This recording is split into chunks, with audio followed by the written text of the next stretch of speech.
school in the Constitutional Convention. I can't find it in the Constitution. I don't find it in the Gettysburg Address or the House Divided Speech, or indeed in any of the fireside chats, except as something to be mocked and to be opposed. So that's the Austrian school. And then one final item here in the New York Times, the 17th of February, 2012, yesterday, as we tape, the New York Times writes, Mitt Romney and Ron Paul, friendly amid the rivalry. And this refers to what I've been pointing out for a number of weeks. I put it out on Twitter and on this broadcast. There is a united front between Ron Paul, who pretends to be the peace candidate, and Mitt Romney, the arch-reactionary, genocidal warmonger and asset stripper. This is a convergence, and it's just there. They are described as friends on the trail, that Romney went out of his way to cultivate Paul early on. Notice that the critique of Romney done by Ron Paul and his followers is purely pro forma, that he's a flip-flopper. Well, this, as Paolo Sarpi would say, this is the art of saying something nice about somebody while pretending to say something bad. If you're a genocidal warmonger and an asset stripper, then to say that you're a flip-flopper, this is truly pretty small beer.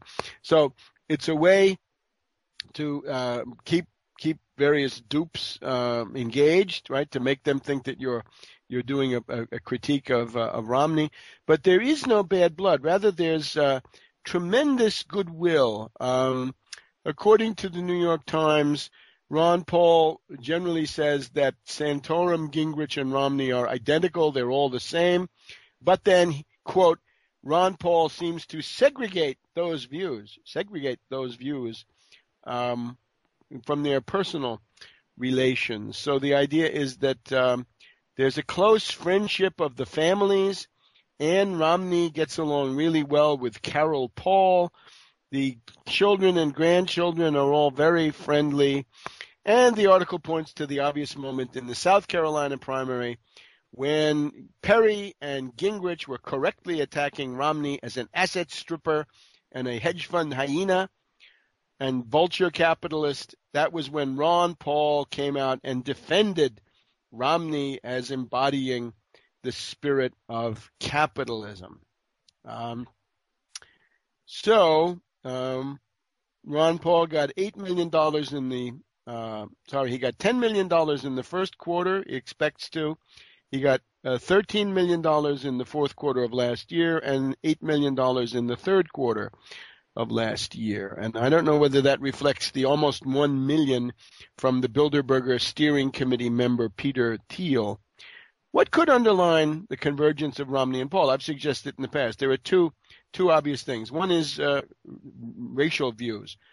The Mormon Church notoriously, the holy books still say that if you're black, you cannot be saved, you cannot be a member of the clergy, and you are cast into the outer darkness where there is much wailing and gnashing of teeth. And that has been, there are certain cosmetic changes, but the main text has never been changed. It still stands. And if you go to Salt Lake City, Utah, you'll find it's the most lily-white place in the world that I've ever seen. Anyway, so there's that racial view, and that seems to dovetail pretty well with what Ron Paul represents, which is the Scottish Rite southern branch, the southern jurisdiction of the Scottish Rite Freemasonry based in Cincinnati. It's a branch of a British-Scottish operation, and these are the Dixiecrats. These are the Confederates. These are the people who brought you Civil War, nullification, interposition, the Dixiecrat Party of the 1940s, Strom Thurmond, and all the rest of them. That's the Scottish Rite Southern jurisdiction. So there I see a clear convergence. And those quotes in the Ron Paul newsletters, they're over a period of 7 or 8 years. They're very explicit. They will not go away. You cannot say I was unaware of this stuff. That is a bad joke. And if you didn't write them, then who did? Was it Lou Rockwell? Who was it? The other question then is the deregulation of marriage. We know that Ron Paul's freedom agenda, he says liberty across the board. The deregulation of marriage means that the federal government will have no no definition of marriage whatsoever.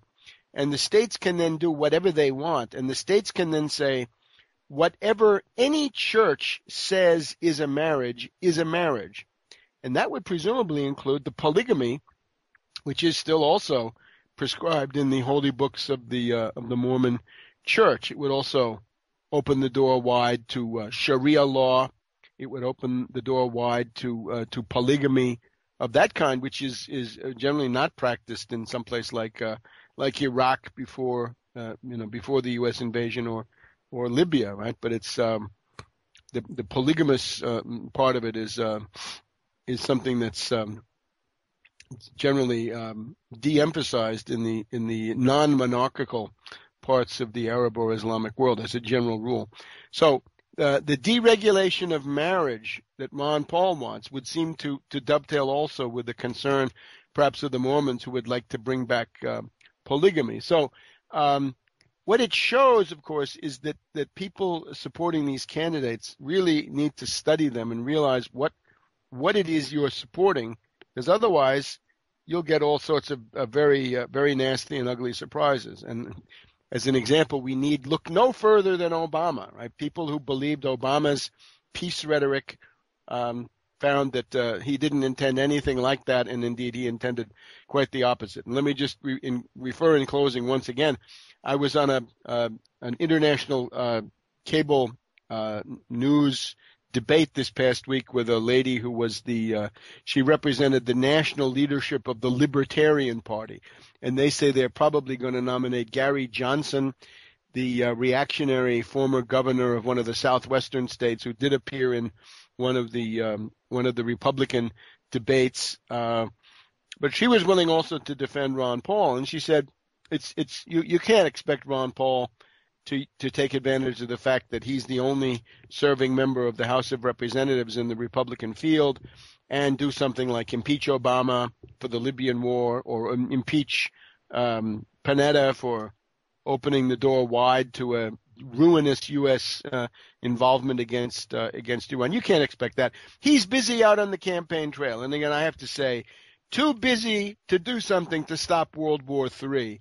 That's just pathetic. And that indicates a suspension, not just of disbelief, but a suspension of intelligence and thinking, which is, I think, scandalous in its own right. It's time to open our eyes and see what's going on. Now,